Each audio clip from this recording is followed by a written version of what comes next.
Anatomy, physiology. Structure, function. Okay, so autotrophs have to have this molecule called a porphyrin ring to convert energy. Now, primary consumers need to have specific anatomy to be able to take this energy and to convert it into the energy that they do. And then the secondary consumers that consume the primary consumers need to have a specific anatomy in order to do that function. Everything's got a function. So it turns out that we're primary consumers. How do we know that? Anatomy and physiology. Our jaws go this way. They rotate. They go up and down, and they go sideways. We have cheeks and we have lips that are full, that allow us to keep the stuff in our mouth while we're chewing it, unlike the dog who's chewing on grass, it would fall. It falls out, the dog has to keep picking it up, and their jaws can only go up and down. So we're very different, designed to consume differently. The dogs and the cats and the elephants don't have to ask this question. You know why? Because they are still connected to the divine web called instinct. With us, because we were cut off from instinct by the age of 3, we have no clue. We have no clue. We don't know what we're supposed to eat. We don't know how we're supposed to sleep. We don't know what we're supposed to do. We're walking around saying, what's the meaning of life? What do I like to go to bed at 2 a.m.? We're completely cut off from nature, and we have no clue. We've built all these artificial structures called cities, urban things.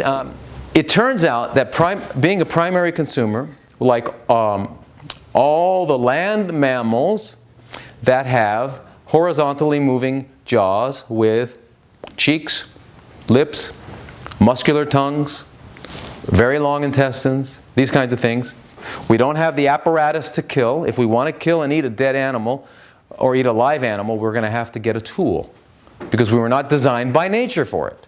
So when you look at omnivores, animals that eat everything, they all have a snout. Let's see some famous omnivores. A bear, a rat, a pig, a wild boar. They've got snouts because they have to be able to kill during the times that they don't have access to anything else other than animals. So we were not designed in any way at all to be able to kill and rend.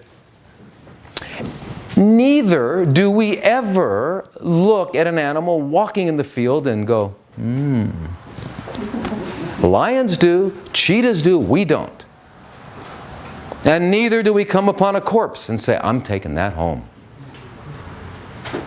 It's against even though we've been enculturated, it's against our fundamental instincts. So what is food? So let's get down to a more fundamental question. What is food? For any organism, food is a substance that organism will take in, and it can be converted, transmuted into the flesh and blood or whatever it is, plant material. So it's going to be able to take in this substance and convert it into its living structure. That which cannot be converted is going to cause harm unless you get rid of it, because it's going to get in the way. We can define broadly as poison. So we got food and poison. Food can be transmuted, poison cannot. You've got to get rid of it. So if you look at that definition, you'd have to think about what are most people eating? 98% poison. Now, let's say you take something like broccoli, right? Which is full of things that can be transmuted into human flesh and blood. Now, what is in the food? What is in the broccoli that is so important? Well, in addition to what we have identified as macronutrients, carbs, proteins, and fats, and micronutrients such as vitamins and minerals, there's another element in this food that is absolutely essential, and it's called life. It's the spark of life. And that spark of life comes from light.